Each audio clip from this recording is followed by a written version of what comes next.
Rebirth of fallen angel episode 5। Shreyansh बिस्तर के पास ही अपने घुटनों पर बैठ गया और अपने एक हाथ उसके पीठ के नीचे से निकाला, पर उसका एक हाथ अब भी उसकी पीठ के नीचे रखा हुआ था।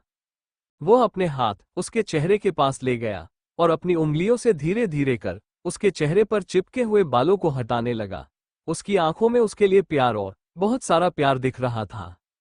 उसने अपने दूसरे हाथ को भी बड़े आराम से निकाला, फिर अपने दोनों हाथों से उसका छोटा सा चेहरा लेकर अपने चेहरे के बिल्कुल करीब कर लिया और फिर उसके माथे चूम लिया। उसने अपने मुखौटे को हटाकर अलग रख दिया और अपने दोनों गालों को धीरे धीरे कर उसके उन मुलायम से गालों पर रगड़ने लगा। उसके दोनों हाथों में श्रेया का मासूम सा चेहरा पूरी तरह से समाया हुआ था। फिर उसने धीरे से उसके गालों को छोड़ते हुए अपनी नाक उसकी नाक से रगड़ने लगा। वो उसकी नाक को बड़े प्यार से सहला रहा था। श्रेया के बंद आंखों के कोनों से एक बूंद आंसू बह गया। अचानक से श्रेयांश के भौहें सिकुड़ गई। उसने अपना चेहरा उठाया और अपने हाथ से उसके माथे और गालों को छूकर उसका तापमान जांचने लगा। उसे श्रेया के शरीर का ताप बढ़ता हुआ महसूस हुआ। श्रेया की आंखों की पुतलियां थोड़ी हिली, उसकी आंखें फड़फड़ाई और थोड़ी सी खुल गई। उसे किसी का धुंधला सा चेहरा अपने बहुत करीब दिखने लगा। उसके दिल ने उसे पहचान लिया, भले ही उसने उसका धुंधला सा चेहरा ही क्यों न देखा हो। उसने अपना हाथ उठाकर उसके चेहरे को छूना चाहा, पर उसके हाथ उसके चेहरे तक न पहुंचे सके। उसके हाथ इतनी शक्ति नहीं जुटा पाए कि उसके चेहरे तक पहुंच सके। श्रेयांश ने उसे देखा और उसके हाथ को अपने दोनों हाथों से पकड़ लिया और अपने गालों पर रखते हुए धीरे से कहा, श्रेया, क्या हालत बना रखी है तुमने अपनी। श्रेया को उसकी आवाज बहुत ही धीमी सुनाई दे रही थी। वो उसकी बातों का जवाब देने के लिए अपने होठ खोलती है, पर उनमें से आवाज ही नहीं निकली। थोड़ी और कोशिश करने के बाद आखिरकार उन्हें खोलते हुए धीरे से कहा, किसी पर छोटी ई इतना मरने की सजा हम पल पल मरकर चुका रहे हैं। जैसे ही हम अपनी आंखें पूरी तरह से खोलेंगे, तुम्हारे ये हाथ फिर से हमारा साथ छोड़ देंगे। उसके होंठ पर कड़वी सी मुस्कान आ गई। इतने शब्द कहने के बाद उसके होंठ चुप हो गए। उसकी पलकों ने वापस से उसकी काली आंखों को छुपा दिया और हाथों ने अपनी शक्ति खो दी। श्रेयांश के आंसू पछतावे से बह गए। उसके शब्दों से उसका दिल दर्द से भर गया। उसने घबराते हुए उसके हाथों को नीचे रखा और उसके गाल थपथपाकर उसे वापस जगाने लगा। श्रेया के शरीर का ताप भीगने के कारण बहुत बढ़ गया था। उसके शरीर की गर्माहट श्रेयांश को दूर से ही महसूस हो रही थी। वो तुरंत खड़ा हुआ। उसने अपनी दो उंगलियां घुमाई और श्रेया को एक गुलाबी रंग का वस्त्र पहना दिया और वो पीले रंग की साड़ी उसके हाथों में आ गई, जिसे उसने वहीं बने हुए मेज पर जल्दी से रख दिया। और फिर उसने अपने हाथ घुमाए। एक कांच की छोटी सी शीशी उसके हाथ में आ गई। उसने उस शीशी की औषधि को श्रेया को पिलाने की कोशिश की, परंतु इस बार श्रेया के जबड़े कसे हुए थे। औषधि बाहर ही गिर रही थी। फिर उसने बिना समय बर्बाद किए उस शीशी की औषधि को अपने मुंह में डाला और झुकते हुए धीरे से उसके होंठ खोलकर अपने मुंह से औषधि उसके मुंह के अंदर डाल दिया। श्रेया ने औषधि घूंट ली, परंतु श्रेयांश ने उसके उन होठों से दूर नहीं हुआ। उसकी आंखें उसके होठों पर टिक गई। उसके कानों के रंग बदलने लगे। उसने अभी भी अपने होंठ उसके दोनों हल्के लाल होठों से चिपका रखे थे। काफी देर तक वो ऐसे ही खड़ा रहा। उसकी आंखों ने हरकत की और वो उसके होठों को धीरे से चूमते हुए उठ गया। फिर उसने अपनी शक्तियों का उपयोग कर एक चांदी के कटोरा, जिसमें एक औषधीय गुण वाला लेप था, उसमें से सुगंधित खुशबू आ रही थी। उस लेप का रंग हरा था। लेप श्रेयांश की शक्तियों के मिश्रण के कारण चमक रहा था। वो श्रेया के पैरों के पास गया और उसके पैरों के पास नीचे बैठते हुए कटोरे को बिस्तर पर रख दिया और अपने हाथों से श्रेया के पैर को उठाए। तो उसने अपने हाथ अपने मुंह पर रख लिया और वहीं जमीन पर बैठ गया। उसकी आंखें चौड़ी हो गई, उनमें फिर आंसू भर गए। श्रेया के पैरों में कई तरह नए और पुराने घाव थे। पैरों में कई छाले थे जो फूट चुके थे। उनमें जंगल के नुकीले पत्थरों के घाव भी थे, जिनमें से खून निकल रहा था। पुराने घाव जो पूरी तरह से भरे भी नहीं हैं, उनमें से भी खून रिसने लगा था और जगह जगह पर कटने के निशान थे। उसने लेप को अपनी चारों उंगलियों में लेते हुए धीरे धीरे उसके दोनों पैरों में लगाने लगा। वो धीरे धीरे फूंक मारते हुए उसके पैरों में लेप लगा रहा था। उसका हृदय रो रहा था। उसके हृदय से आवाज आ रही थी, जिसे मैंने हमेशा अपनी पलकों पर बिठाने का वादा किया था, जिसे मैंने कभी दर्द न देने का वादा किया, जिसे मैंने अपने ख्वाबों में दुनिया की हर एक खुशी देते हुए देखा, जिसका साथ मैंने जिंदगी भर देने का वादा किया था। आज मैंने अपनी सिर्फ एक गलती के कारण जिंदगी भर का गम दे दिया। वो खुद को मारना चाह रहा था। उसे अपनी गलती का बहुत पछतावा हो रहा था। उसे ऐसा लग रहा था कि कई तीर एक एक कर उसके हृदय में छेद कर रहे हैं। लेप लगाने के बाद उसने उसके दोनों पैरों को एड़ियों से पकड़कर अपने कंधे पर रख लिया और अपने गाल उस पर रखकर याद करने लगा कि कैसे श्रेया छोटी सी चोट पर भी चिल्ला चिल्ला कर रोती थी। उसने मन में कहा, आज हमारी वजह से क्या दशा हो गई है। इतने ज्यादा घाव होने के बावजूद भी एक बूंद आंसू भी उस चोट के लिए नहीं निकल रहे हैं। उसका गला अपने पछतावे और गलती से भर आया। उसके चेहरे पर भाव नहीं थे। उसकी आंखें और उसके अंदर का हृदय ही सिर्फ उसकी तड़प और तन्हाई को बता रहे थे। उसने उसके पैरों को नीचे रखा और फिर उस कक्ष को देखते हुए उठकर आगे गया और उसके दोनों हाथों को अपने हाथों में ले लिया। उसके उन छोटे छोटे हाथों में भी कटने के निशान थे, जो पुराने से लग रहे थे। उसके साफ और नाजुक हाथ पूरी तरह से खुरदरे हो चुके थे। उसके आंखों से आंसू की बूंदें उसके हाथों पर गिर गई। फिर उसने उस लेप को श्रेया के दोनों हाथों में भी लगा दिया और कहा, नहीं श्रेया, अब तुम्हें कोई तकलीफ नहीं होगी, क्योंकि अब हमें ऐसा कुछ होने नहीं देंगे। हम वचन देते हैं, तुमसे आज के पश्चात तुम्हें कभी भी कोई तकलीफ नहीं आने देंगे और ना ही कोई चोट पहुंचने देंगे, और इस बार हम अपना वायदा पूरी शिद्दत से निभाएंगे। श्रेयांश ने जहां जहां लेप लगाया था वहां चमक उत्पन्न होने लगी। उसने उसके हाथों को धीरे से नीचे रखा और वहां से उठकर कक्ष से बाहर आ गया। वो पूरे घर का निरीक्षण करने लगा। उसने देखा कि श्रेया ने सभी चीजों को बहुत ही बारीकी और सुंदरता से बनाया था। उसके चेहरे पर उदासी के भाव थे। उसने दूसरी तरफ का द्वार खोला तो वहां का दृश्य ने उसे हैरान कर दिया।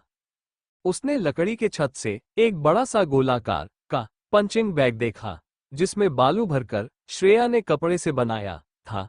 उन कपड़ों में खून के निशान थे, जो श्रेया के हाथों के ही थे। फिर उसने उसी कक्ष में दूसरी तरफ किनारे पर रखे हुए कुछ वस्त्रों को देखा, जो बहुत ही करीने से तैयार किए गए थे। उसमें आधुनिक युग की कलाकारी की गई थी और कुछ आधुनिक युग के वस्त्र भी थे। वो उस मिट्टी और बालू भरे हुए कपड़े को देख रहा था, जहां पर श्रेया के हाथों के खून के निशान बने हुए थे। वो उन पर हाथ लगाते हुए उसे छू रहा था कि चेहरे के भाव अब भी शून्य थे। थोड़ी देर सब कुछ देखने के बाद उस कक्ष से बाहर आकर उस स्थान पर गया जहां श्रेया भोजन पकाती थी। वहां जाकर उसने वहां पर रखी हुई सब्जियों और कुछ फलों को देखा। फिर उसने अपनी शक्तियों से चूल्हे में आग जलाते हुए उस पर बर्तन चढ़ाकर उनमें कुछ सब्जियां काटकर डाल दिया और उसमें पानी मिलाकर कुछ पौष्टिक तत्वों को डालकर उसे ढक दिया। कुछ समय पश्चात उसे वापस निकालकर एक कटोरी में रख लिया और श्रेया के कक्ष की तरफ बढ़ गया। बिस्तर के दूसरी तरफ से जाकर बैठ गया। श्रेया को धीरे से उठाते हुए अपनी गोद में बैठा लिया और स्वयं लकड़ी की दीवार के सहारे टिक कर बैठ गया। उसने उसका सर अपने कंधे पर रखा और दूसरे हाथ से उसे वह सूप पिलाने की कोशिश करने लगा। उस लेप के प्रभाव से श्रेया के घाव जल्द ही भर गए और औषधि के कारण उसका ताप भी कम हो गया, किंतु फिर भी उसकी चेतना अभी तक वापस नहीं आई थी। श्रेयांश के चेहरे पर कोई भाव नहीं थे। उसने उस कटोरी को नीचे रख दिया और अपने दोनों हाथों से उसका चेहरा बिना किसी भाव के देखने लगा। वह उसके चेहरे को बहुत ध्यान से देख रहा था। वो उसके आंखों, गालों और होंठों को एक एक कर बार बार देख रहा था। श्रेया अब भी एक बेजान वस्तु की तरह लेटी हुई थी। फिर उसने अपने एक हाथ से उसके सर को अपनी बाजुओं पर टिकाया और दूसरे हाथ से कटोरे के सूप को अपने होठों से लगा लिया। फिर उसे नीचे रखा और अपने दोनों हाथों से श्रेया का चेहरा पकड़े हुए अपने होंठ उसके उन लाल होठों पर रख दिया और उसके होंठ खोलते हुए अपने मुंह का सारा सूप उसके मुंह में डाल दिया। थोड़ी देर में ही सूप उसके गले से उतर गया, परंतु अब भी उसने उसके होठों से अपने होंठ जोड़ रखे थे। उसने उसके होठों को अब भी नहीं छोड़ा। उसने उसके लाल होठों को चूम लिया। वो लगातार छोटे छोटे चुंबन उसके होठों पर किए जा रहा था। ना चाहते हुए भी उसने उसके होंठ छोड़े। फिर उसने दोबारा से उसे उसी प्रकार सूप पिलाया और फिर से उसके होठों को चूम लिया। वो जितनी बार भी श्रेया को सूप पिलाता उतनी बार उसके होठों को चूम लेता। उसने जब उसे सारा सूप पिला दिया तब जाकर उसके होठों को छोड़ा।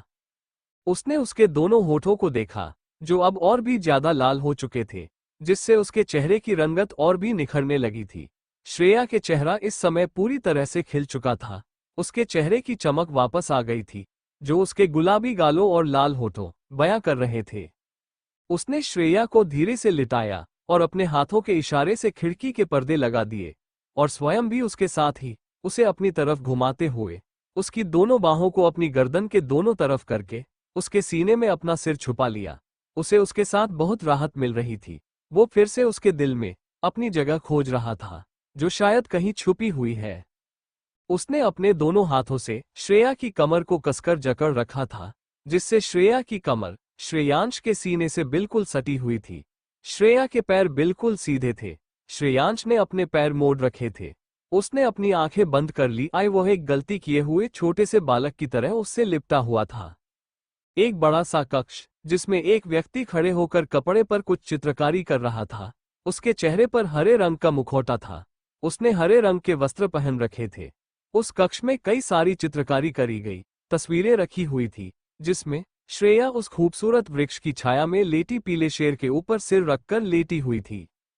उस तस्वीर में श्रेया और उस शेर को बहुत अच्छे से चित्रित किया गया था। वहां पर ऐसी कई सारी तस्वीरें बनी हुई थी।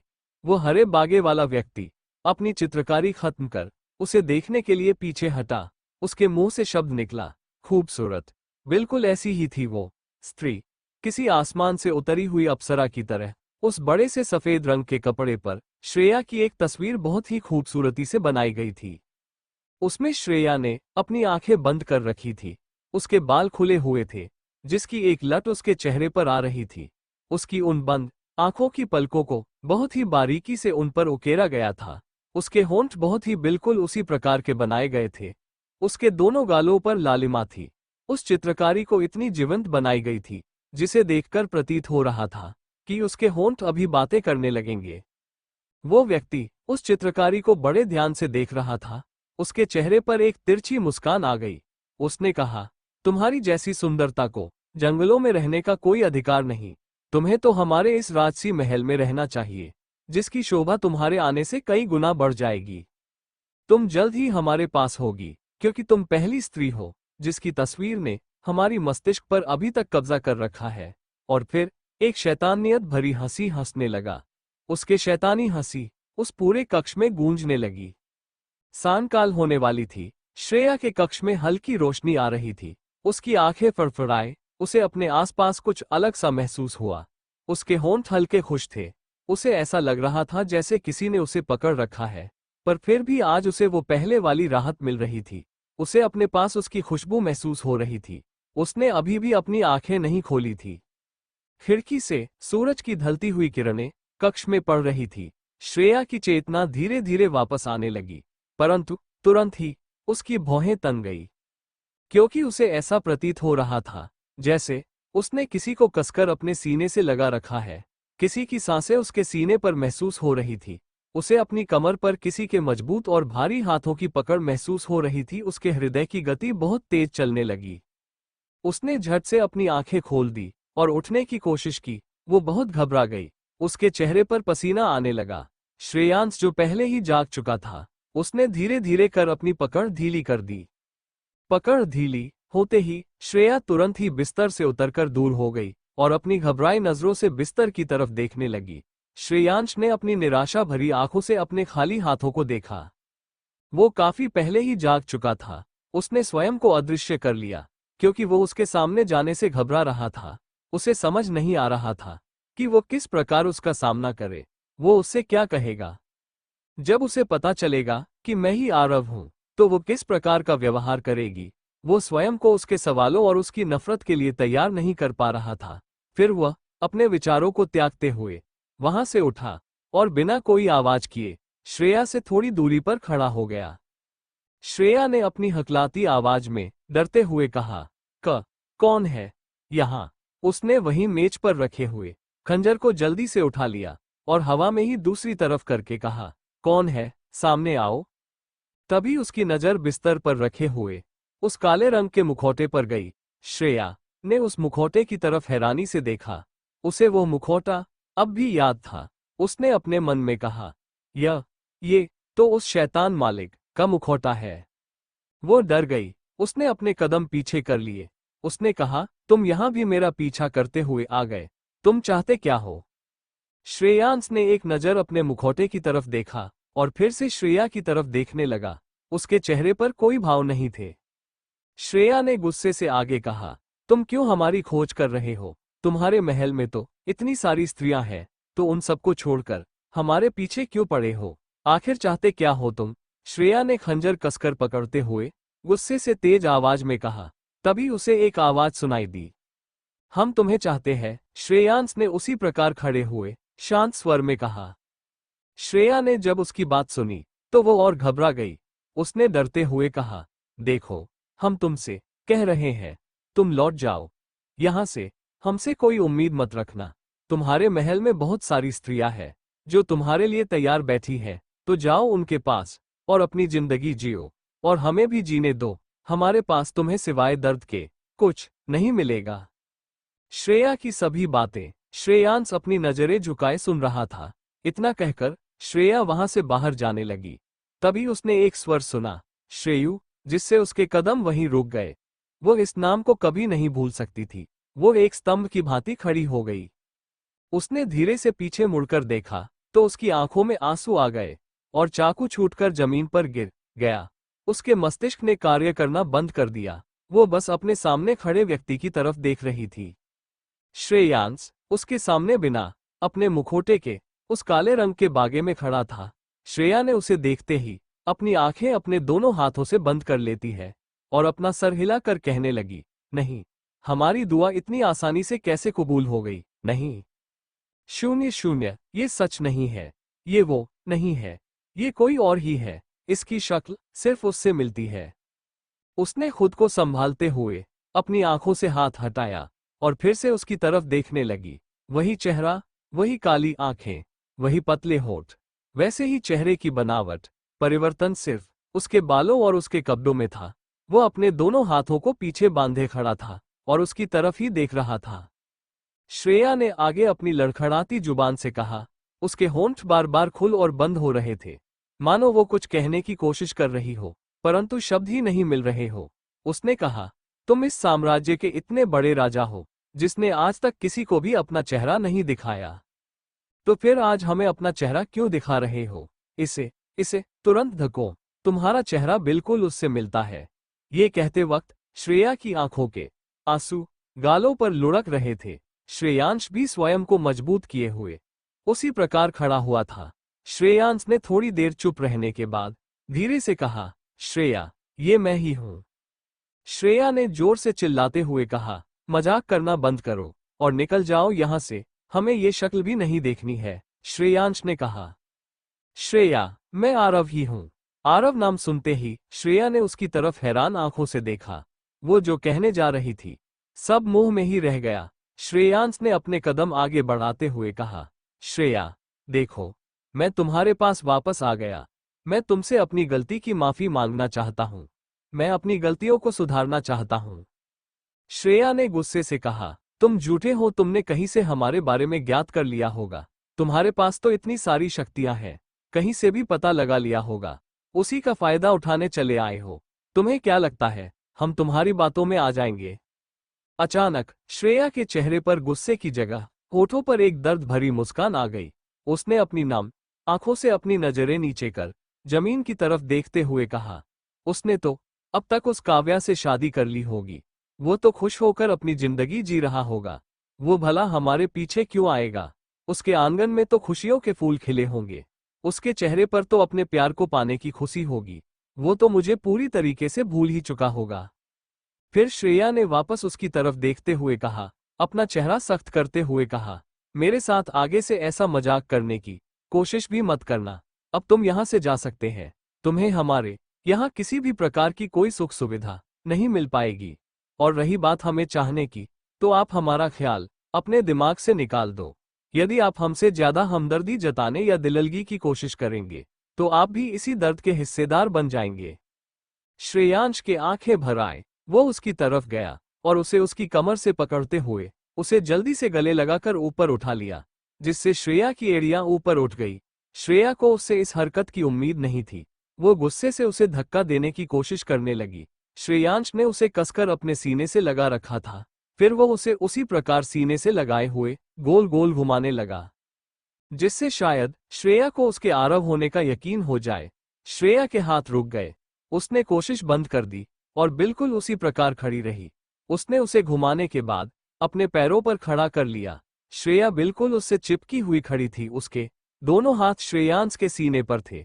श्रेयांश उसे अपने पैरों पर ही खड़े किए हुए चलते हुए दीवार के पास पहुंचा और श्रेया को उस दीवार से सटाकर खुद उससे और चिपक कर खड़ा हो गया और उसकी कमर से हाथ हटाते हुए उसके दोनों गालों को पकड़कर ऊपर उठाते हुए उसकी आंखों में देखकर कहा, श्रेया, ये मैं ही हूं, पहचानो मुझे, मैं आरव ही हूं।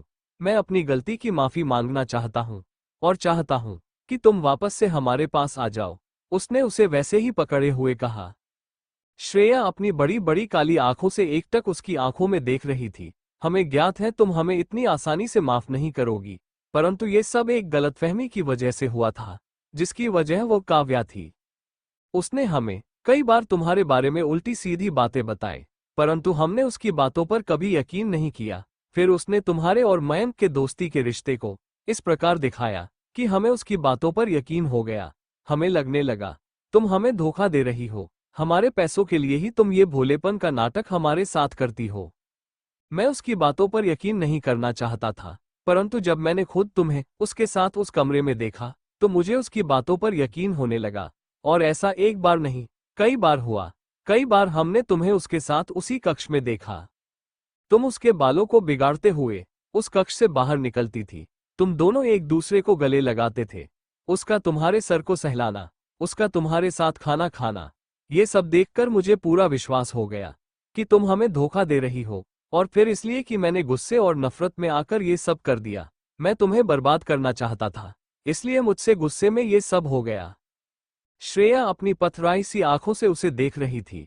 श्रेयांश ने अपना माथा उसके माथे से जोड़ते हुए कहा, मुझे माफ कर दो श्रेयू, प्लीज मुझे माफ कर दो। मैं अब कभी ऐसा नहीं करूंगा, कभी नहीं करूंगा। मुझे सच्चाई उस दिन पता चली। श्रेयांश श्रेया को उसी प्रकार उस लकड़ी की दीवार से सटाकर अपने पैरों पर खड़ा किए हुए, उसके चेहरे को अपने हाथों से ऊपर उठाए हुए, उसकी आंखों में देखकर उसे सारी बातें बताने लगा। श्रेया बस चुपचाप उसकी आंखों में देखते हुए उसके सीने पर दोनों हाथ उसी प्रकार टिकाए हुए उसकी सफाई और उसकी बातें सुनने लगी। जिस रात मैंने तुम्हें हमारी शादी के बारे में तुम्हें बताया था, तब मैंने तुम्हारे चेहरे पर जिस खुशी को देखा तो मुझे लगा शायद मैं कहीं गलत हूं। पर फिर से जब मैंने तुम्हें उसके साथ देखा तो मेरे दिमाग ने दिल की बातें सुननी बंद कर दी। फिर आखिर वो दिन आ गया जब हमने हमारी जिंदगी की सबसे बड़ी गलती की, जिसकी सजा हमें आज तक मिल रही है। अपना आखिरी बदला लेने के लिए, तुम्हें सजा देने के लिए शादी के मंडप में तुम्हारे जैसे ही लिबास में मैंने काव्या को भी बुला लिया। श्रेया उसकी आंखों में बिल्कुल उसी प्रकार देख रही थी जैसे वह भी अपनी गलती सुनना चाहती हो। वो उसी समय में अतीत के उस काली रात में पहुंच गई। अतीत एक बड़ा सा हाल जो लाल और सफेद रंग के फूलों से सजा हुआ था।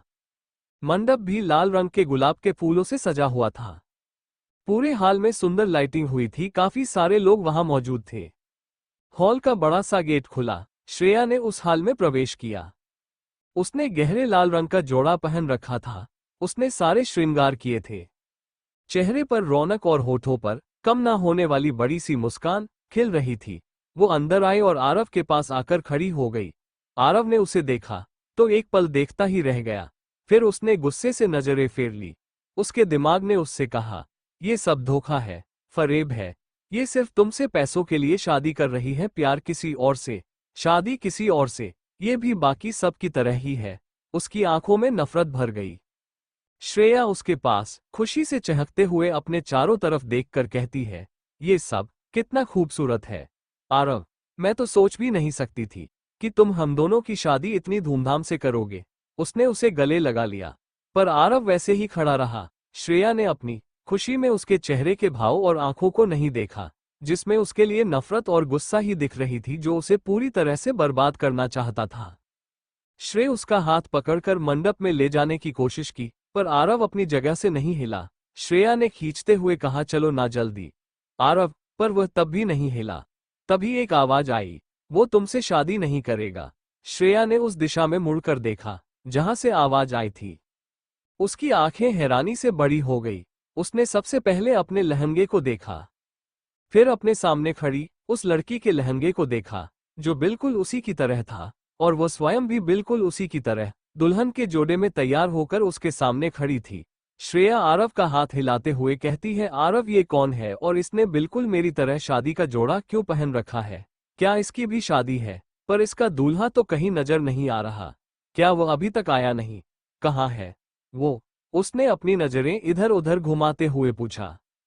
तभी उस लड़की ने कहा, मेरा दूल्हा तुम्हारे बगल खड़ा है। श्रेया ने अपने आसपास देखा और कहा, कहाँ पर है?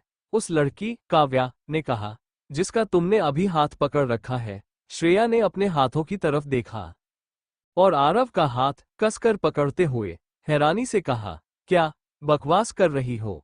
ये तो मेरा होने वाला पति है। उसने आरव की तरफ देखा जिसके चेहरे पर कोई भाव नहीं थे। श्रेया ने उससे कहा, देखो आरव, क्या बकवास कर रही है? इसे तुरंत कहो यहां से जाने को। आरव चुपचाप सामने देख रहा था। उसने अपना हाथ छुड़ाया और काव्या की तरफ चला गया। श्रेया ने बिल्कुल स्तब्ध होकर अपने हाथों की तरफ देखा जो उसने बिना किसी झिझक के छुड़ा दिया। आरव ने काव्या के पास जाते हुए उसका हाथ पकड़ लिया और कहा, यही है वो जिससे मेरी शादी होगी। श्रेया ने वैसे ही आरव की तरफ देखा और जल्दी से उसके पास गई। उसने उसके माथे पर हाथ रखा और कहा, तुम ठीक तो हो? आरव, तुम्हें कहीं बुखार तो नहीं है जो तुम ऐसी बकवास बातें कर रहे हो? देखो आरव, मजाक करना बंद करो और जल्दी से मेरे पास आओ। आरव श्रेया का हाथ झटकते हुए काव्या का हाथ पकड़ आगे मंडप की तरफ ले जाने लगा। श्रेया अपने हाथों की तरफ देखती रह गई। उसने वहीं खड़े होकर कहा, आरव तुम ऐसा कैसे कर सकते हो? अगर तुम इससे शादी करोगे तो फिर मेरा क्या होगा? तुम तो मुझसे प्यार करते हो ना, तो फिर इससे शादी क्यों कर रहे हो? आरव को उसकी बातें सुन और भी गुस्सा आ रहा था, क्योंकि उसे लग रहा था कि श्रेया अब भी नाटक कर रही है। तो उसने सोचा कि अब मैं भी तुम्हें कुछ भी नहीं बताऊंगा। तुम्हें भी नहीं पता चलेगा कि तुम्हारा दिया धोखा मैं जानता हूं। जैसे तुम मुझे धोखा दे रही थी, अब तुम्हें भी मैं वही नफरत दिखाऊंगा। वो उसकी तरफ मुड़कर देखते हुए एक तिरछी मुस्कान के साथ कहने लगा, प्यार, वो भी तुमसे? मैं कोई प्यार व्यार नहीं करता तुमसे। मैंने तो ये सब सिर्फ और सिर्फ तुमसे अपने उस थप्पड़ और बेइज्जती का बदला लेने के लिए नाटक किया था। कोई प्यार नहीं है मुझे तुमसे। श्रेया उसके चेहरे को बहुत ध्यान से देख रही थी, जैसे वो उसके चेहरे को पढ़कर उसकी बातों की सच्चाई जानने की कोशिश कर रही हो। उसने कहा, आरव, तुम्हारी आंखें बता रही हैं कि तुम झूठ बोल रहे हो, है ना आरव? तुम मेरे साथ ऐसा मजाक कैसे कर सकते हो? वहां खड़े सभी लोग हैरानी से सामने देखे जा रहे थे। आरव ने कहा, तुम जैसी लड़की के साथ तो ऐसा ही होना चाहिए। श्रेया उसकी बात सुनकर उसी प्रकार खड़ी हुई हैरानी से उसकी तरफ देखते हुए कहा, माँ, मुझ जैसी लड़की का क्या मतलब? क्या मैं तुम्हें अमीरों को फंसाने वाली लड़की लगती हूँ? काव्या ने आगे आते हुए कहा, हाँ तुम हो। अपनी भोली सूरत और बेवकूफी भरी हरकतों से पैसों वालों को अपने जाल में फंसाती हो। श्रेया ने उसकी बात सुन आरव की तरफ देखा, जो काव्या को ही देख रहा था। वो बिल्कुल बेजान से हो चुकी थी। उसे समझ नहीं आ रहा था कि ऐसा कैसे हो सकता है। उसने आरव से अपनी नजरें हटा ली। उसने अपने कदम पीछे किए और लड़खड़ाते हुए वहां पर रखे बड़े से गुलदस्ते से टकरा गई और जमीन पर गिर गई। उसकी आंखें और उसका शरीर बिल्कुल बेजान पड़ गया। वो बस जमीन को देखी जा रही थी और अपनी आंखों की पुतलियों को इधर उधर घुमाते हुए सब कुछ याद कर रही थी। उसने आरव की तरफ देखकर कहा, आरव, हम अब भी कह रहे हैं, मजाक करना बंद करो। तुम ऐसा मेरे साथ नहीं कर सकते।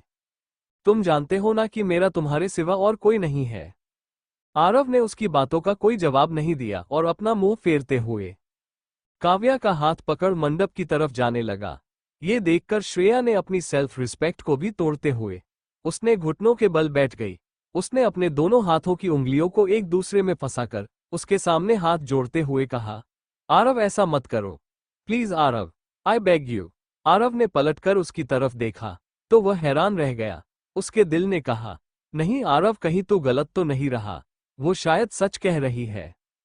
श्रेया ने उसी प्रकार बैठे हुए ही अपनी भीगी पलकों से उसे देखते हुए कहा, तुम झूठ बोल रहे हो ना, तुम पिछले कुछ दिनों से मुझसे ठीक से बात भी नहीं कर रहे थे।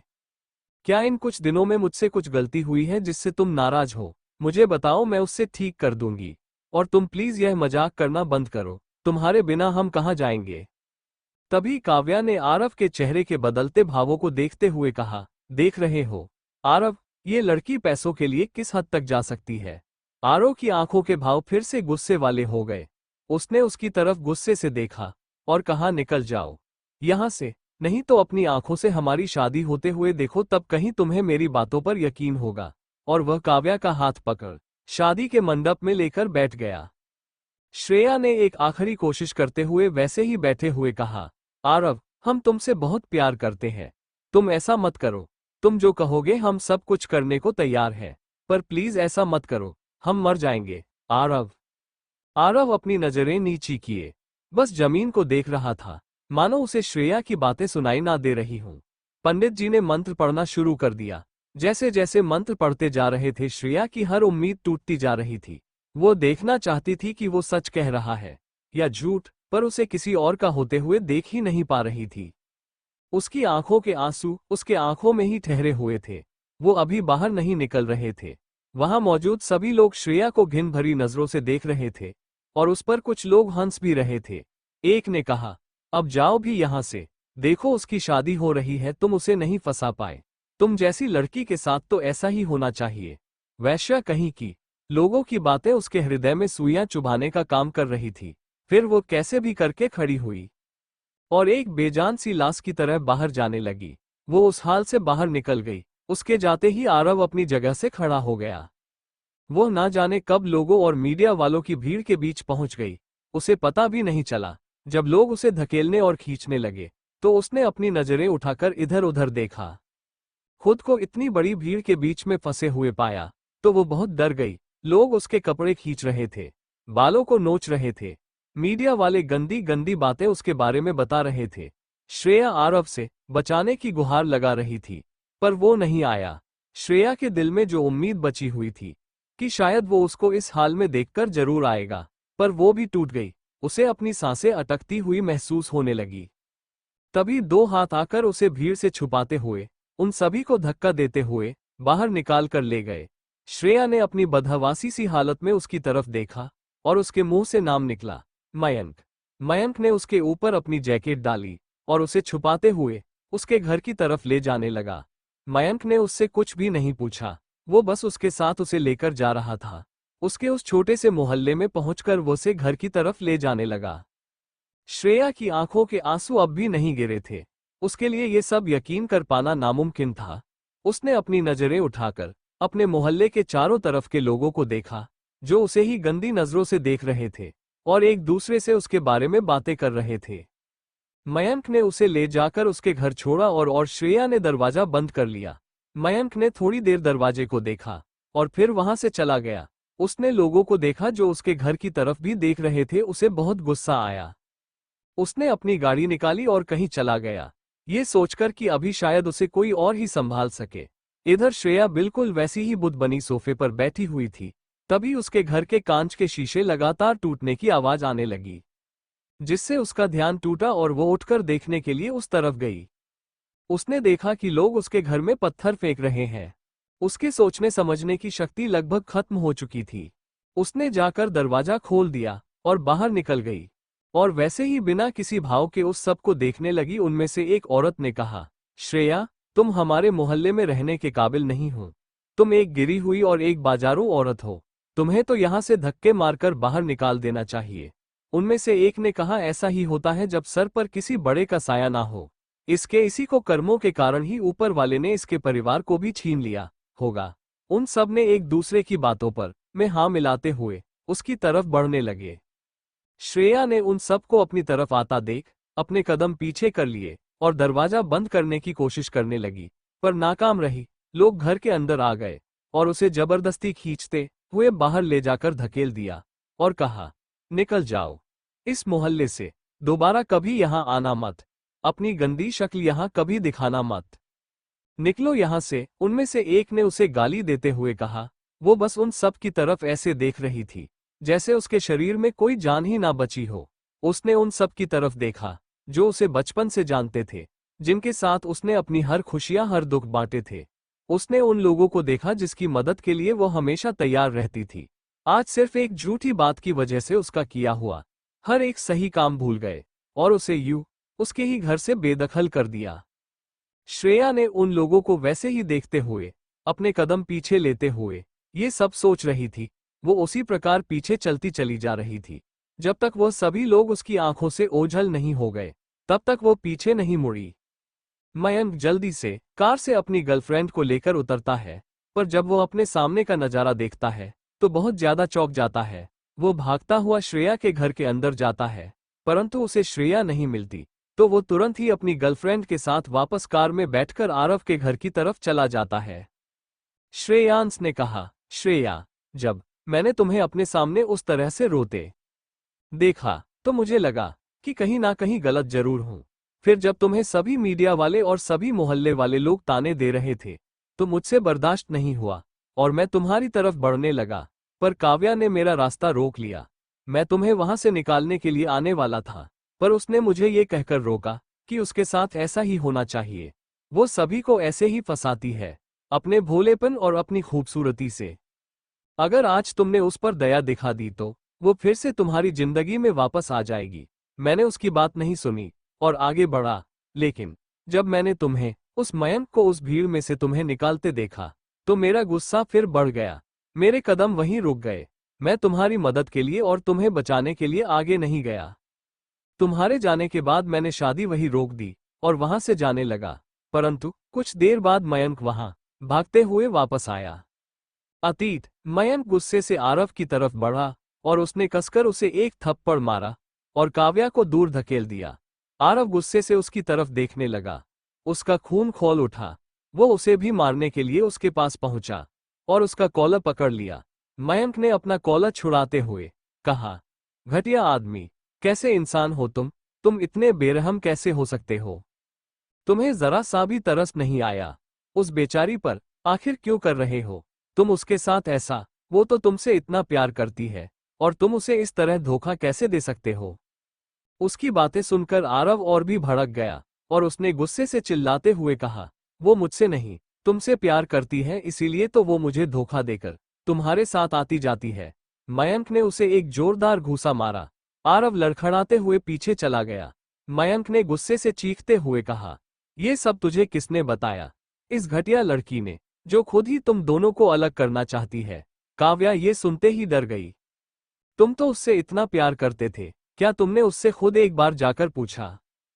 क्या तूने कभी उससे ये जानने की कोशिश की कि वो आखिर मेरे साथ क्यों जाती थी?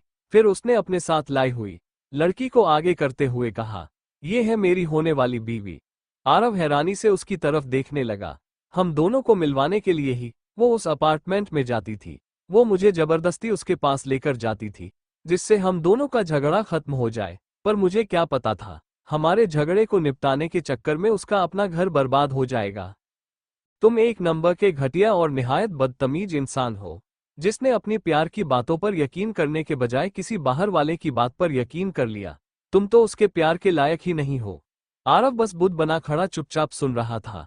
मयंक ने फिर गुस्से से उसका कॉलर पकड़ते हुए कहा, तुझे पता है, छोटी सी बात पर रोने वाली श्रेया आज इतना बड़ा धोखा और बेइज्जती सहने के बाद भी उसकी आंखों से एक भी आंसू नहीं गिरे। उसे इतना दर्द देते हुए तेरी रूह नहीं कांपी। अब वो पता नहीं कहाँ चली गई है, मुझे मिल भी नहीं रही। अगर उसे कुछ भी हुआ तो याद रखना मैं तुम्हारी जान ले लूंगा। इतना कहकर वह वहां से अपनी गर्लफ्रेंड को लेकर चला गया। आरव अपना सर पकड़कर जमीन पर बैठ गया। उसे काव्या की आवाज आए। उसने डरते हुए कहा, आरव, वो झूठ बोल रहा था, उसकी बात पूरी भी नहीं हुई। आरव जल्दी से खड़े होते हुए उसे इतनी जोर का तमाचा मारा कि वह घूमते हुए जमीन पर गिरकर बेहोश हो गई। आरव लगभग रोने वाला था। उसने खुद को संभालते हुए जल्दी से अपने असिस्टेंट को कॉल किया और उसे श्रेया के बारे में जल्द से जल्द पता लगाने को कहा और उसे खोजने के लिए अपनी गाड़ी सुनसान सड़कों पर भगाने लगा। उसने सोचा, बस एक बार वो मुझे मिल जाए, फिर मैं उससे शादी कर लूंगा, फिर मैं उसे सब कुछ समझा लूंगा। हाँ, यही सही रहेगा। बस अब कैसे भी करके वह मिल जाए, उसके बाद मैं उसे कैसे भी करके मना लूंगा। आरव को खुद पर बहुत गुस्सा आ रहा था और जोर जोर से अपने स्टीयरिंग व्हील पर हाथ मार रहा था और गाड़ियां सड़क पर दौड़ा रहा था। तभी उसके असिस्टेंट का कॉल आया। उसके असिस्टेंट ने कहा, डॉट सर, मैम को जंगल की तरफ जाते हुए देखा गया है। ये सुनते ही श्रेयांश ने तुरंत कहा, गार्ड्स को जल्दी से उसके पीछे भेजो, जितनी जल्दी हो सके उतनी जल्दी। मैं उस लोकेशन से अभी बहुत दूर हूं। उन सभी बॉडीगार्ड्स को भेजो, उनमें से कोई भी उससे चोट नहीं पहुंचाएगा। उसके असिस्टेंट ने भी जल्दी से बॉडीगार्ड को कॉल किया और उन्हें उनके साथ ही जल्द से जल्द निकल गया। अब तक श्रेया के बारे में सारी खबरें बहुत ज्यादा फैल चुकी थी। सभी लोग उस कपल, जो कभी लोगों के आइडल रहा करते थे, उनके अलग होने के बारे में जान चुके थे।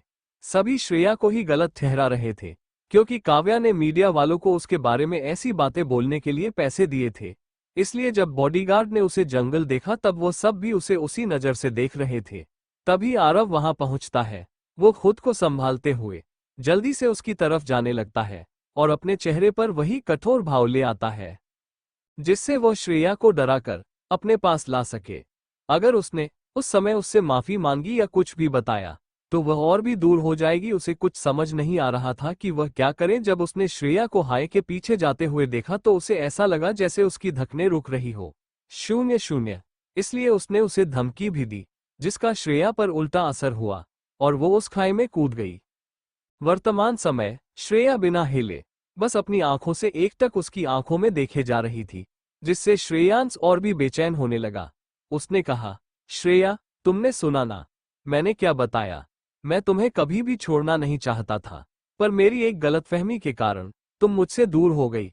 उसने अपनी नाक से श्रेया की नाक को छूते हुए कहा, तुम्हें पता है श्रेया, जब मैंने तुम्हें उस खाई में गिरते हुए देखा तो ऐसा लगा कि मेरे प्राण मुझसे दूर जा रहे हैं।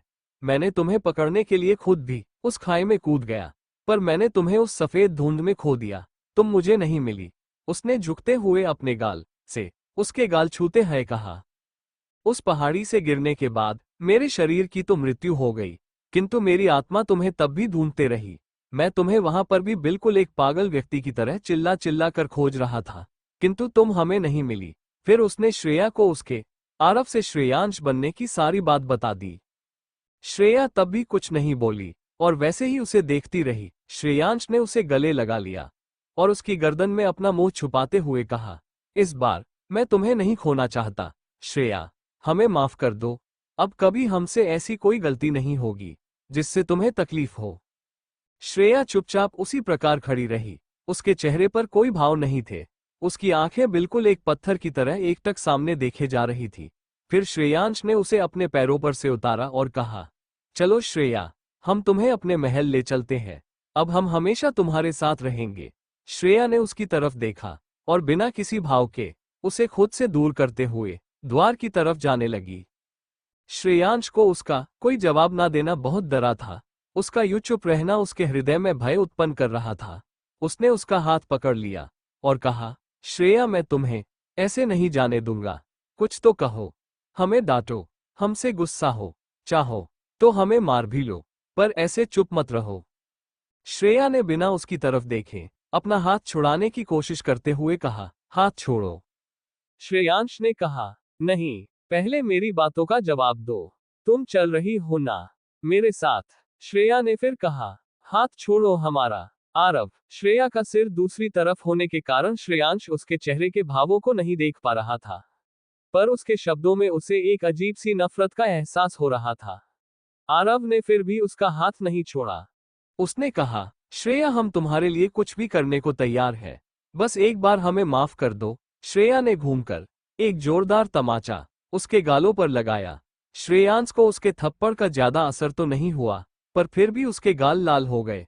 उसे देखकर लग रहा था कि वह इसके लिए पहले से ही तैयार था, लेकिन तब भी उसने उसका हाथ नहीं छोड़ा। वही शेर जो अब तक घर के अंदर प्रवेश कर चुका था, उसे श्रेया की चिंता हो रही थी। उसने जब श्रेया को शैतान मालिक को थप्पड़ मारते हुए देखा तो उसके पैर वहीं रुक गए और आंखें चौड़ी हो गई। उसने अपने शैतान मालिक की तरफ देखा, जिन्हें देखकर ऐसा लग रहा था कि उसके इस थप्पड़ पर उन्हें जरा भी क्रोध नहीं आया। शेर हैरानी से शैतान मालिक और श्रेया की तरफ देख रहा था। श्रेया ने श्रेयांश की तरफ अपनी लाल आंखों और गुस्से से लाल पड़े चेहरे से हुए कहा। उसकी आंखें बहुत लाल हो गई थी, उसका शरीर गुस्से से कांप रहा था। उसने अपने दांत पीसते हुए कहा, गलती नहीं गुनाह किया है तुमने एक हंसते खेलते इंसान को एक जिंदा लाश बना दिया है। तुमने किसी की हंसती खेलती जिंदगी में इतना दर्द भर दिया कि वो हंसना ही भूल गया। उसने अपनी तरफ इशारा करते हुए कहा, जिसने तुम्हें अपने दिल की धड़कन बना ली थी।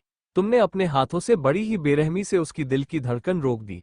तुम्हें यह सब कुछ सिर्फ एक मजाक लग रहा है। कल तुमने जिसे तोड़कर अपने पैरों तले रौंदा था, उससे आज सब कुछ भूलकर दोबारा से जुड़ने के लिए कह रहे हो। श्रेयांश उसकी आंखों में लगातार देख रहा था। उसने वैसे ही उसका हाथ पकड़े हुए कहा, श्रेया, बस एक बार माफ कर दो। इतने सालों से तुम्हारा इंतजार कर रहा हूं। सब कुछ भूल चुका था, पर फिर भी मेरे दिल को तुम्हारा इंतजार हमेशा रहा। अब जब तुम मिल गई हो तो अब मैं तुम्हारे बिना और नहीं जी सकता। तुम मेरी जान बन चुकी हो श्रेया। श्रेया ने अपना हाथ छुड़ाने की कोशिश करते हुए उसकी आंखों में देखकर धीरे से कहा, तुम्हारी जान तड़प तड़प कर मर गई, मार लिया। उसने खुद को, उसकी आंखों में आंसू भर गए।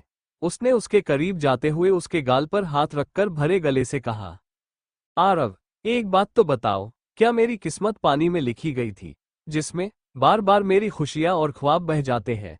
दिल और तीर दिल टूटना सभी मुझे यूं बेसहारा छोड़ देते हैं। फिर अचानक वह रोने लगी। श्रेयांश ने उसे गले लगा लिया। श्रेया ने उसे धकेल दिया। श्रेयांश भी पीछे हो गया। उसने अपने एक हाथ से आंसुओं को रोकने की कोशिश करते हुए कहा, हम अभी तक यही जानने की कोशिश कर रहे थे कि आखिर हमारी गलती क्या थी। आखिर हमारे प्यार में कमी कहाँ रह गई, जो सबके सामने रुस्वा किया तुमने हमें। पर हमें तो आज पता चला कि हमें जिस गलती की सजा मिली उसमें तो हमारी कोई गलती ही नहीं थी। वह झुककर जोर से चिल्लाते हुए अपने पैर पटकने लगी, परंतु श्रेयांश ने उसका हाथ नहीं छोड़ा। उसने उसे संभालने के लिए हाथ बढ़ाकर उसे पकड़ने की कोशिश की। श्रेया ने उसी प्रकार रोते और अपने पैर पटकते हुए कहा, छोड़ो हमारा हाथ आरव, छोड़ो हमें। हमें नफरत है तुमसे, खुद से, हर किसी से। हमें नफरत है अपनी जिंदगी से, हमें हर चीज से नफरत है। श्रेया उसी प्रकार चिल्लाते हुए कह रही थी। वो इतनी जोर से चिल्ला रही थी कि उसके गले की नसें तनी हुई थी और उसका शरीर आधा सामने की तरफ झुका हुआ था। श्रेयांश तब भी उसे नहीं छोड़ रहा था। वो उसे गले लगाना चाहता था, पर श्रेया को इस तरह देखकर उसकी हिम्मत नहीं हो रही थी कि वो आगे जाकर उसे गले लगाए। हम अब किसी के साथ नहीं रहना चाहते, हमें बस अकेला रहने दो। हम पर इतनी एक कृपा और कर दो, हमें जैसे पहले छोड़ दिया था आज भी छोड़ दो। हमें आज भी वही समझ लो जो तुम पहले समझते थे। हमें तुम्हारी कोई सफाई नहीं सुननी, तुमसे कोई मतलब नहीं रखना। हम अब और नहीं सहना चाहते। हम बहुत थक गए हैं, बहुत टूट चुके हैं, सब कुछ सहते सहते। अब हमारे पास हमारे दिल का एक भी टुकड़ा दोबारा टूटने के लिए नहीं बचा है। छोड़ो हमें आरव, उसने रोते और चिल्लाते हुए कहा, छोड़ो। श्रेयांश के आंसू बहने लगे। उसने भी अपने भरे गले से कहा, श्रेया, हमें माफ कर दो, बस एक बार, एक आखिरी बार माफ कर दो। हम फिर कभी ऐसी गलती नहीं करेंगे। हम अब तुम्हें कभी नहीं सताएंगे। हम तुमसे बहुत सारा प्रेम करेंगे, कभी तुम्हें कोई तकलीफ नहीं देंगे। उसने अपनी विनती भरी आंखों से उसकी तरफ देखकर कहा, श्रेया, बस एक बार, एक आखिरी बार माफ कर दो हमें। श्रेया ने झुके हुए ही रोते हुए अपना सर हिलाते हुए कहा, नहीं नहीं नहीं नहीं, जाओ यहां से चले जाओ। तुमसे प्यार करने वाली श्रेया ने खुद को मार लिया है। अब वो दोबारा कभी प्यार नहीं करेगी, कभी माफ नहीं करेगी। जाओ यहां से, छोड़ो हमें। श्रेयांश की पकड़ ढीली हो गई। श्रेया ने तुरंत अपना हाथ खींच लिया और गुस्से से वहां पड़े हुए चाकू को उठा लिया और कहा, जाओ यहां से। तुम भी पल पल तड़पो जैसे हम तड़प रहे हैं। तुम भी एक एक पल की खुशी के लिए तरसो। हम तुम्हें कभी माफ नहीं करेंगे। उसने बिस्तर की चादर को रोते हुए गुस्से से जमीन पर फेंक दिया। वहां पर रखे हुए एक एक तकिए और बिस्तर को उठा उठा कर फेंकने लगी। वो चिल्लाते हुए कह रही थी, निकल जाओ यहाँ से, जाओ यहाँ से, कभी अपनी शक्ल मत दिखाना। श्रेयांश श्रेया की तरफ बढ़ा। श्रेया ने जमीन पर पड़ा चाकू वापस उठाते हुए कहा, निकल जाओ यहाँ से, नहीं तो हम खुद को ही कुछ कर लेंगे। श्रेयांश वहीं रुक गया और वो थोड़ी देर तक श्रेया की तरफ देखता रहा, फिर उस शेर की तरफ देखते हुए वहां से अदृश्य हो गया। उसके जाते ही श्रेया ने चाकू को जोर से लकड़ी की दीवार पर फेंक दिया और वहीं बैठ गई। उस खाली पड़े हुए तख्ते पर अपना सर रख लिया और रोने लगी। थोड़ी ही देर में उसने अपना सर अचानक उठाया और अपने बाजुओं से अपना चेहरा साफ करते हुए खड़ी हो गई। उसने सुबकते हुए कहा, तुम रोती बहुत हो श्रेया, रोने से यहाँ कुछ नहीं मिलता। रोने से तुम्हारी ये बेरहम किस्मत नहीं बदल जाएगी और ना ही किसी को तुम पर जरा सा भी तरस आएगा। वो खड़ी हुई और कक्ष में बिखरे सामान को समेटने लगी। उसकी आंखों के आंसू बंद हो गए और चेहरा बिना किसी भाव का हो गया। उसने कक्ष का सारा सामान सही कर दिया। उसने ऊपर से तो खुद को बिल्कुल शांत बना लिया, परंतु यदि कोई उसके हृदय में झांक कर देखे तो कोई भी उसकी रोती और बिलखती हुई तस्वीर को देखकर सिहर उठे। श्रेया वहां से निकलते हुए सीधे दूसरे वाले कक्ष में चली गई और कक्ष में टंगे हुए उस बालू से भरे कपड़े पर जोर जोर से अपने मुके से वार करने लगी। वो गुस्से से लगातार उस पर वार किए जा रही थी और अपने मन में खुद से कह रही थी, आज हमने फिर से उस धोखेबाज के सामने आंसू बहाए। उसने हमें कभी सच्चे दिल से प्यार ही नहीं किया और अगर किया होता तो आज हम यूं अकेले नहीं होते। उसने खुद से ही गुस्से से कहा, श्रेया, तुम आखिर उस इंसान के सामने कैसे रो सकती हो जो किसी और के कहने पर अपने प्यार को ही गलत समझने लगा। इस समय उसकी आंखों में गुस्सा और नफरत दिख रही थी। उसे वो समय याद आ रहा था जब वह अपने प्यार के लिए उससे भीख मांग रही थी। उस पल को याद करते ही उसका गुस्सा और बढ़ गया और उसने एक जोरदार लात उस पर मारी और फिर से उस पर अपने हाथों से तेजी से वार करने लगी। श्रेया, आखिर तुम कैसे कर सकती हो ऐसा? कहाँ गया तुम्हारा स्वाभिमान जो किसी के सामने झुकने के बजाय मरना पसंद करता था? तुमने तो उसके लिए यूं गिड़गिड़ाना तक मंजूर कर लिया। श्रेया ने खुद पर ही हंसते हुए कहा, जिस प्यार को बचाने के लिए तुम उसके सामने गिड़गिड़ाए, उसने तुझे ही उस प्यार को तोड़ने की वजह बताई। दिल और तीर। उसने एक तंज भरी हंसी हंसी। वो तेजी से लगातार उस बालू से भरे कपड़े पर अपने मुके से वार किए जा रही थी। उसके चेहरे से पसीने की बूंदें टपक रही थी। उसके बाल पसीने से भीग चुके थे, पर उसके चेहरे पर कोई भाव नहीं थे। उसने खुद से कहा, नहीं, आज के बाद ये श्रेया कभी आंसू नहीं बहाएगी, कभी नहीं। आज हम खुद से वादा करते हैं कि अब ये श्रेया खुद को इतना बदल लेगी कि लोग मेरा दिल तोड़ना तो दूर, लोग मुझसे बातें करने से भी डरेंगे। उसे उस कक्ष में गए बहुत समय हो चुका था। रात्रि पूरी तरीके से हो चुकी थी। चांद आसमान में सितारों के साथ चमकने लगा। उस जंगल में बहता हुआ नदी का पानी चांद के प्रकाश में चमकने लगा। श्रेयांश उसी जंगल में पेड़ पर खड़ा हुआ था। उसका चेहरा मुखौटे से ढका हुआ था जिससे उसके चेहरे के भाव नहीं दिख रहे थे, किंतु उसकी आंखों में दर्द और तड़प साफ साफ दिख रही थी। वो नीचे उतरा और उसी पेड़ के सहारे टिक कर बैठ गया और अपना सर टीका लिया। उसने अपनी आंखें बंद कर ली। उसका आधा ढका हुआ चेहरा चांद की रोशनी में चमक रहा था। उसका काले रंग का वस्त्र भी उसकी सुंदरता और को छुपा नहीं पा रहा था, परंतु उसके हृदय श्रेया के उस रोते हुए चेहरे को याद कर रहा था। उसका भी जोर जोर से रोने का मन कर रहा था। अपनी गलती और अपने पछतावे को अपने आंसुओं के जरिए निकालना चाहता था, पर वह नहीं कर पा रहा था, क्योंकि इतने वर्षों में वह इतना बदल चुका था कि उसके आंसू भी नहीं निकलते थे। पर अब उसे भी बाकियों की तरह ही अपने दुख और दर्द में रोने की इच्छा हो रही थी। उसका सफेद शांत चेहरा चांद की रोशनी में चमक रहा था। तभी श्रेयांश के आसपास में कुछ हलचल हुई। उसने बिना आंखें खोले ही कहा, आ गए तुम। झाड़ियों के पीछे से पीले रंग का बड़ा सा शेर निकलता हुआ आगे आया और उनके समक्ष बैठ गया। उसने अपने शैतान मालिक की तरफ देखकर कहा, मालिक। इसके आगे वो कुछ कहता। श्रेयांश ने कहा, शुक्रिया तुम्हारा, इन वर्षों में उसका ध्यान रखने के लिए। शेर नासमझी से अपनी मालिक की तरफ देखने के लगा। उसने कहा, मालिक, आप हमारा क्यों शुक्रिया अदा कर रहे हैं? मैं इस काबिल नहीं हूं। श्रेयांश ने आगे कहा, काबिल तो मैं नहीं हूं उसके सामने जाने के। मैंने उसके साथ बहुत गलत किया। अब वह मुझे कभी माफ नहीं करेगी। उसकी आंखों के कोनों से आंसू बह गए। शेर ने जब अपने मालिक की आंखों में आंसू देखा तो वह नासमझी से बोला, किसकी इतनी जुर्रत हुई कि वो मेरे मालिक के आंखों में अश्रु ला सके है। श्रेयांश ने कहा, श्रेया। उसका नाम सुनते ही वो शेर हैरानी से उनकी तरफ देखने लगा। उसने कहा, मालिक, शायद हमें ये पूछने का अधिकार तो नहीं, किंतु आप उसे कैसे जानते हैं? हमने तो कभी उसे यहाँ देखा भी नहीं। उसने तो ये भी बताया था कि वो इस युग की नहीं है। श्रेयांश ने कहा, रिश्ता तो हमारा दूसरी दुनिया से ही उसके साथ है, पर अब भावनाओं में बदलाव आ चुका है। शेर को अपने मालिक की बातें ज्यादा समझ तो नहीं आई, किंतु वो इतना जरूर समझ गया कि उसके मालिक प्रेम में है। श्रेयांश ने अपनी आंखें खोलते हुए सामने देखकर कहा, मुझे तुम्हारा स्थान चाहिए। वो शेर खड़े होते हुए हैरानी से अपने मालिक की तरफ देखने लगा। उसने कहा, मालिक, यह आप क्या कह रहे हैं? श्रेयांश ने शेर की तरफ हुए कहा, मुझे तुम्हारा शरीर चाहिए जिससे कि मैं उसके पास रह सकूं। मैं उसके लिए सब कुछ करने के लिए तैयार हूं। अब मैं उसे और पीड़ा में नहीं देख सकता। शेर ने पीछे होते हुए कहा, मालिक, यह आप क्या कह रहे हैं? मैं बाल्यावस्था से ही आपके साथ था, किंतु आपने ऐसी बात कभी नहीं की। श्रेयांश ने अपनी आंखें बंद करते हुए कहा, प्रेम ऐसा ही होता है, इंसान को बदलने में वक्त नहीं लगाता। जब खुशी देनी होती है तो जमी छोटी पड़ जाती है उस खुशी को जाहिर करने के लिए, मगर जब गम देना होता है तो आसमां के तारे भी कम पड़ जाते हैं उस दर्द को गिनने में।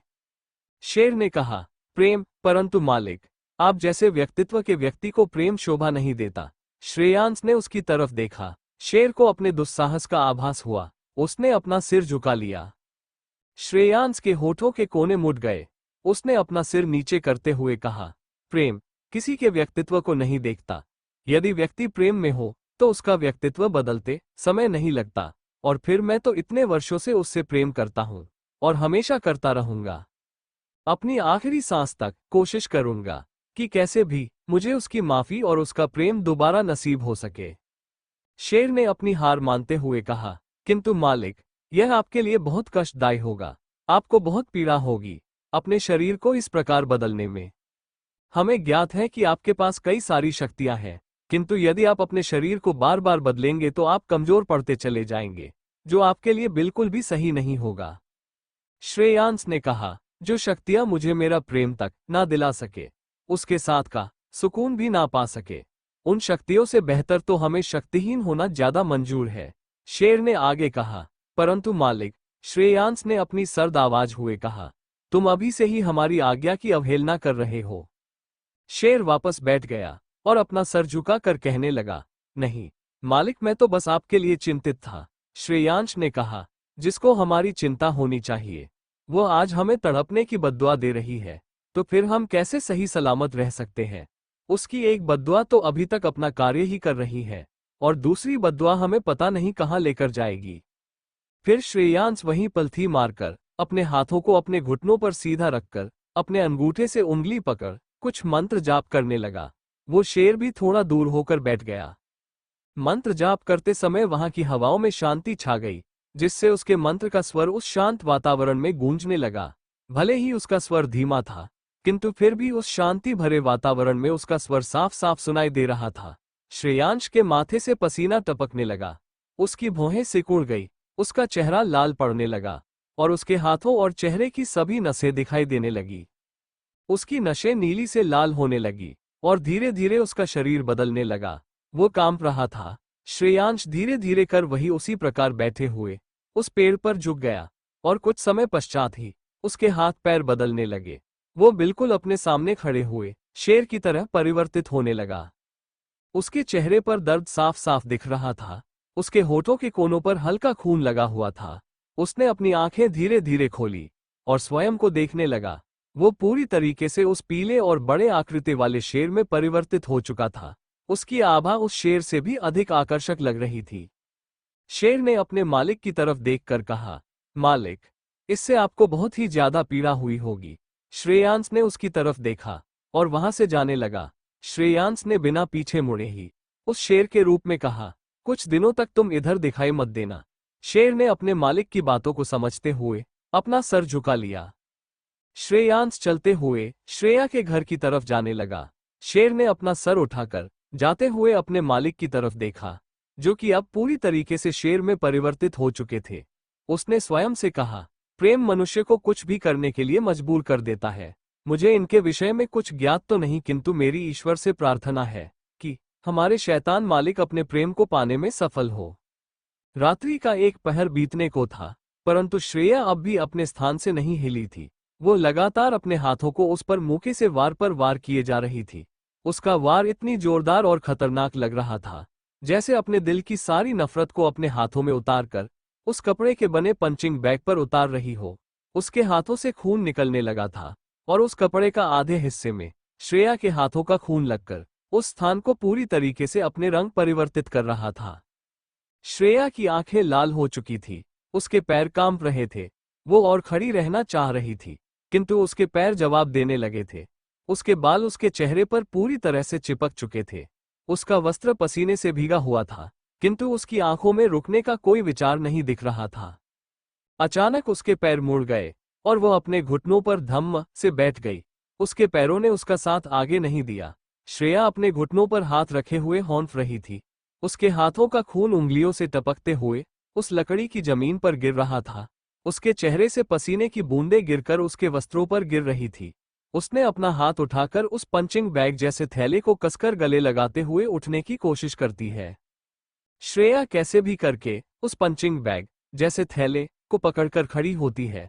उसके पैर अभी भी कांप रहे थे। वो धीरे धीरे चलकर दीवार के सहारे आगे जाने लगती है और जाकर दूसरे कक्ष से अपने वस्त्र लेती है। फिर नदी की तरफ स्नान के लिए निकल जाती है। इस समय रात्रि गहरी हो चुकी थी।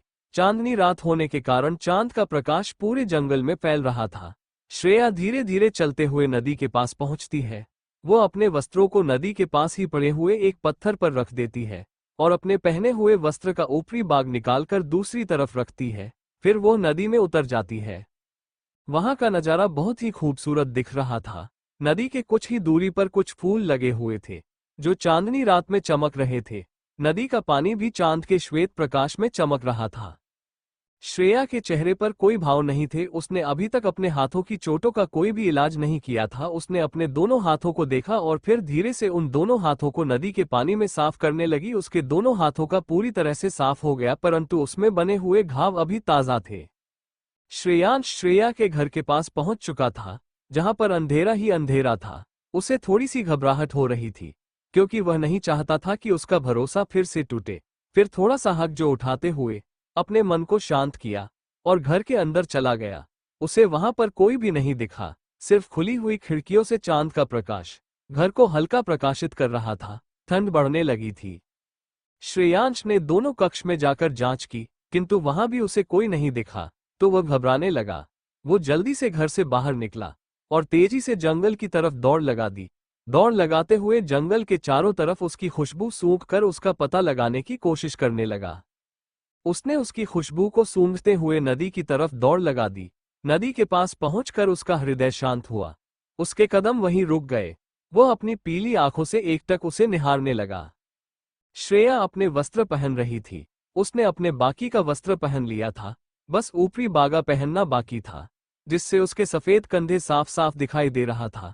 उसका शरीर पानी की बूंदों और चांद की रोशनी के प्रभाव से चमक रहा था। पानी की बूंदें उसके चेहरे और उसके शरीर पर सफेद मोती की तरह प्रतीत हो रही थी। उसका चेहरा शांत था, उन पर कोई भाव नहीं थे। लाल होंठ बिल्कुल चुप से थे, आंखें बिल्कुल बेजान सी थी। उसने अपने हल्के नीले रंग का वस्त्र पहना और अपने वस्त्रों को लेकर जाने लगी। जब उसने अपनी नजरें उठाई तो देखा कि शेर उसका ही इंतजार कर रहा था, परंतु आज श्रेया को उस शेर की आभा और नजरें कुछ बदली सी प्रतीत हो रही थी। परंतु उस पर ज्यादा ना ध्यान देते हुए उसकी तरफ बढ़ी और उसके सर को धीरे से सहलाया। श्रेयांश ने अपनी आंखें बंद कर ली। श्रेयांश ने स्वयं से कहा, कितने वर्ष हो गए तुम्हारे प्यार भरे स्पर्श को महसूस किए हुए। फिर उसने तुरंत अपनी आंखें खोली और स्वयं से मन में कहा, क्या श्रेया हमेशा इसी प्रकार से उस शेर का सर सहलाया करती थी? उसे इस बात पर क्रोध आया। उसे शेर से ईर्ष्या होने लगी। श्रेया ने उसका सिर सहलाते हुए ही कहा, तुम कब आए? श्रेयांश, जो कि शेर के रूप में ही था, ने अपना सर उठाकर उसकी तरफ देखा, किंतु कुछ कहा नहीं। श्रेया समझ गई कि शायद वो उससे क्रोधित है। उसने उस समय उसे ज्यादा कुछ नहीं कहा और फिर उसके साथ ही चलने लगी। शेर भी चुपचाप उसके साथ ही चल दिया। श्रेयांश और श्रेया के पीछे से आती हुई चांद की रोशनी में उनकी छाया आगे की तरफ बन रही थी। जो श्रेयांश लगातार देखे जा रहा था, उसे उसका यूं साथ चलना है अत्यंत राहत दिला रहा था। श्रेया बस सामने देखती हुई घर की तरफ चली जा रही थी। श्रेया और शेर घर पहुंचते हैं तो सामने देखकर रुक जाते हैं। श्रेया अपने सामने देखते हुए घुटनों पर बैठ गई और अपनी बाहें थोड़ी सी खोल ली। उसके होंठ हल्के से मुस्कुराए। हिरण सबसे पहले तेजी से दौड़ता हुआ आया और श्रेया के करीब आकर रुक गया। श्रेया ने उसे प्यार से गले लगा लिया। हिरण ने भी उसके गाल पर अपने चेहरे को रगड़ा तो श्रेया को अंदर से हल्की सी प्रसन्नता हुई। तब तक खरगोश भी अपनी धीमी चाल से उसके पास पहुंच गए। श्रेया ने उन्हें भी अपने हाथों में उठा लिया और प्यार से दोनों के सफेद बालों में अपने हाथ चलाने लगी, जिससे हिरण थोड़ा दूर हो गया। वो अपनी आंखें छोटी कर दोनों को देखने लगा। तभी उन तीनों को अपने ऊपर किसी की घूरती हुई नजरें महसूस हुई। उन्होंने अपना सर घुमाते हुए श्रेया के बगल में देखा तो वह तीनों जल्दी से श्रेया से हटकर दूर खड़े हो गए। शेर उन्हें लगातार अपनी गुस्से भरी आंखों से घूरे जा रहा था। श्रेया उन तीनों की इस हरकत से बिल्कुल भी हैरान नहीं हुई। उसने अपना सर घुमाते हुए शेर की तरफ देखा तो उसने तुरंत अपनी गर्दन घुमा ली। श्रेया ने उसे देखते हुए एक सांस छोड़ी, फिर उन तीनों को देखते हुए बिना कुछ कहे घर के अंदर चली गई। शेर फिर से उन तीनों को घूर कर देखने लगा। वे तीनों डर गए और एक दूसरे के साथ सट कर खड़े हो गए। तभी श्रेया वापस से बाहर आकर सबको अंदर आने का इशारा करती है। वह तीनों जानवर जल्दी से भागते हुए श्रेया की तरफ चले जाते हैं। शेर भी उन्हें उसी प्रकार गुस्से से घूरते हुए घर के अंदर प्रवेश कर जाता है। बारिश के कारण मौसम पूरी तरीके से ठंडा हो चुका था, जिसके कारण श्रेया ने अपने घर में ही बनाए हुए मिट्टी से बनी हुई एक अंगीठी में आग जला रखी थी, जिससे घर का बीच वाला कक्ष पूरी तरह से प्रकाशित हो रहा था। श्रेया वहीं बने रसोई घर में भोजन पकाने चली गई। उसके हाथों में बहुत दर्द था, किंतु उसने उन पर ध्यान ना देते हुए भोजन पकाना शुरू कर दिया। हिरण और वे दोनों खरगोश उस जलती हुई अंगीठी से थोड़ी दूरी पर बैठकर अपने आप को गर्म रखने का प्रयास कर रहे थे। श्रेयांश श्रेया से थोड़ी दूरी पर बैठा हुआ था। वो लगातार श्रेया को ही देख रहा था। वो उसे गले लगाना चाहता था, पर वह नहीं कर पा रहा था। उसके बाल खिड़की से आती हुई हवाओं के कारण हल्के उड़ रहे थे। श्रेयांश ने देखा कि श्रेया बहुत कुशलता से भोजन पका रही थी। श्रेया ने जल्द ही सारा भोजन बना लिया। उसके भोजन की खुशबू पूरे घर में फैल गई। श्रेया ने उन सभी के लिए पात्र में भोजन निकाला और उन सबके सामने उस अंगीठी के पास ले जाकर रख दिया। उसने शेर को भी इशारे से बुलाया। श्रेयांश, जो कि शेर के रूप में ही था, उसने उसके इशारे को समझते हुए उसके पास आकर बैठ गया। वे चारों अंगीठी के पास ही बैठे हुए थे। दोनों खरगोश आपस में अपने भोजन के लिए लड़ रहे थे। हिरण अपना भोजन करने लगा, परंतु शेर और श्रेया अभी भी उसी प्रकार बैठे हुए थे। श्रेया आग को लगातार देखती जा रही थी। श्रेयांश श्रेया को एकटक देख रहा था। वो इस समय श्रेया के साथ बिताए हुए हर एक पल को बहुत अच्छे से जीना चाहता था। श्रेया ने उसकी तरफ बिना देखे कहा, अभी आज यही भोजन करो, प्रातःकाल तुम अपना शिकार करने चले जाना। शेर ने भोजन को देखा, फिर उसने अपना सर उठाते हुए श्रेया से कहा, तुम भी करो। जैसे ही शेर ने ये कहा, श्रेया ने उसकी तरफ देखा। उसे आज शेर की आवाज में कुछ अलग सी ही चिंता दिख रही थी। उसने उसे बिना कुछ कहे भोजन करना प्रारंभ कर दिया। तभी शेर की नजर श्रेया के हाथों पर गई, जिसे देखकर श्रेयांश को हैरानी हुई। उसने सोचा, उसे इतनी चोट कैसे लगी? क्या इसका कारण मैं हूं? वो उसके दोनों हाथों की चोटों को असमंजस से देखते हुए उससे धीरे से पूछता है, ये चोट? श्रेया ने अपना भोजन करते हुए उसकी बात बीच में काट कर कहा, कुछ भी नहीं है, कुछ समय में भर जाएगी। उसकी ऐसी बात सुनकर श्रेयांश ने निराशा से अपना सर नीचे झुका लिया और जमीन को देखने लगा। उसे अपना भोजन न करता देख श्रेया ने कहा, इसके बारे में ज्यादा मत सोचो, ये जल्द ही भर जाएगी, इसका इलाज हो सकता है। श्रेयांश ने उसकी तरफ अपनी पछतावे भरी आंखों से देखा और बिना कुछ खाए उसी स्थान पर अपने पैरों पर अपना सर रखकर बैठ गया। श्रेया ने उसकी तरफ देखा। उसे आज उसकी व्यवहार कुछ अलग लग रहा था, क्योंकि आज ना ही उसने उसे डांटा और ना ही कुछ कहा। श्रेया ने धीमे स्वर में कहा, हमें कल नगर में जाना पड़ेगा, कुछ सामग्री लानी है। शेर यानी श्रेयांश ने अपना सिर उठाकर उसकी तरफ देखा। उसे समझ नहीं आ रहा था कि वह इस बात की क्या प्रतिक्रिया दे, क्योंकि उसे यह नहीं पता था कि शेर उससे इस विषय में क्या कहता था। इसलिए उसने कोई जवाब नहीं दिया। उसका जवाब ना पाकर श्रेया उसकी तरफ बड़े ध्यान से देखने लगी। श्रेयांश, शेर ने जब श्रेया को इस प्रकार देखते हुए पाया तो वह घबरा गया। उसे लगा श्रेया ने कहीं उसे पहचान तो नहीं लिया। फिर वह अपनी नजरें चुराते हुए फिर से अपना सर अपने पैरों पर रख लिया और अंगीठी में जल रही आग को देखने लगा। उसकी इस प्रतिक्रिया पर श्रेया ने सोचा, शायद वो उससे कुछ ज्यादा ही गुस्सा है। थोड़ी देर तक उसे यूं ही देखने के बाद श्रेया ने भी अपना भोजन समाप्त किया और उससे कहा, अपना भोजन जल्द ही खत्म करो। गुस्सा हमसे हो, भोजन से नहीं। अपना भोजन खत्म करो, बाकी का प्रातःकाल जाकर स्वयं शिकार कर लेना। इतना कहकर श्रेया उन दोनों जानवरों की खाली प्लेट लेकर रसोई घर में वापस चली गई। उसके जाते ही वे तीनों जानवर जल्दी से वहां से हटते हुए बेमन से बाहर चले गए, क्योंकि उन्हें शेर की खतरनाक घूरती हुई नजरों से आज बहुत डर लग रहा था। श्रेया जब रसोई घर से बाहर आए तो जानवरों को ना पाकर सवालिया नजरों से शेर की तरफ देखने लगी। श्रेया उसे देखकर समझ गई कि जरूर इसने ही उन्हें डरा दिया होगा। उसने उसे देखकर अपना सिर हिलाया। वो बिना कुछ कहे कक्ष में विश्राम के लिए चली गई। श्रेया के जाने के बाद श्रेयांश, शेर उस जलती हुई आग को देखकर किसी गहरी सोच में गुम हो गया। उस कक्ष का द्वार खुला होने के कारण बीच वाले कक्ष में जलती हुई आग की रोशनी दरवाजे के जरिए उस कक्ष को थोड़ा प्रकाशित कर रही थी और चांद की रोशनी भी उस कक्ष में हल्की बिखरी हुई थी। श्रेया ने जैसे ही उसमें प्रवेश किया, उसे फिर से आरव की मौजूदगी का आभास होने लगा। उसे वो अभी भी उसी स्थान पर काले वस्त्र में दिखाई दे रहा था। उसने गुस्से से उस तरफ देखा और फिर उस कक्ष से अपना चादर को लेने लगी। उसके हाथों में श्रेयांश के पकड़ की छाप अभी भी बनी हुई थी, जिसे देखकर उसके चेहरे पर एक कड़वी मुस्कान आ गई। उसने चादर को छोड़ दिया और उस निशान को अपने दूसरे हाथ से जोर जोर से रगड़ने लगी। उसने खुद से ही बड़बड़ाते हुए कहा, मुझे नफरत है तुमसे आरव, 6 तुम्हारी हर एक चीज से, तुम्हारी मौजूदगी से, तुम्हारे एहसास से भी मुझे नफरत है। मुझे नफरत है खुद से, क्योंकि हम चाहकर भी तुम्हें भुला नहीं पा रहे। इतनी बुरी आदत जो लगी है तुम्हारी। वो अपने हाथों को रगड़ते हुए ही वहां पर बने हुए एक आईने के पास जाकर खड़ी हो गई और अपने हाथों को देखा, जिस पर रगड़ने के कारण और भी कई सारे लाल निशान बन गए। उन निशानों के कारण आरव की छाप उन निशानों में छुप गई। श्रेया ने अपनी कलाई ऊपर करते हुए शीशे में देखकर कहा, देखो, मिटा दिया मैंने तुम्हारे इस निशान को। उस निशान के स्थान पर और भी निशान देकर छुपा दिया तुम्हारी छाप को। फिर अपने हाथों को नीचे कर खुद को उस आईने में देखने लगी। उसका चेहरा बिल्कुल भावहीन था, उन पर कोई भाव नहीं था। उसने अपने हाथों को उठाते हुए आईने में बने अपने प्रतिबिंब को हाथ लगाया, जो कभी हंसता हुआ रहा करता था। वो आईना उसके हृदय के सबसे प्यारे और मासूम से व्यक्तित्व के प्रतिबिंब को प्रदर्शित कर रहा था। उसकी छाया खिलखिलाकर हंस रही थी। उसकी आंखों में खुशियों की चमक थी।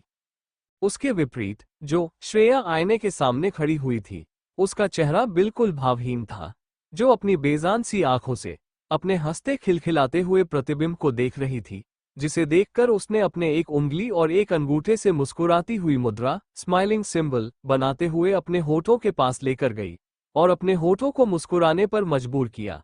आईने का वो खिलखिलाकर हंसता हुआ प्रतिबिंब मायूसी में बदल गया और फिर धीरे धीरे गायब होने लगा। उसकी जगह पर श्रेया का नकली मुस्कुराहट वाला चेहरा आईने में दिखने लगा। उसके होंठ मुस्कुराए जा रहे थे। उस मुस्कुराते हुए चेहरे की आंखों में कोई ख्वाहिश नहीं, खाली खाली काली आंखें। उसने खुद को देखते हुए कहा, ये सही है, और वैसे ही मुस्कुराते हुए अपनी चादर उठाकर वहां से चली गई। Thank you for listening. मुझे उम्मीद है आपको ये स्टोरी पसंद आई होगी। अगर आपको पसंद आई है तो प्लीज लाइक और कमेंट करना ना भूलें और मोर स्टोरीज के लिए सब्सक्राइब करें। मिलते हैं नेक्स्ट वीडियो में।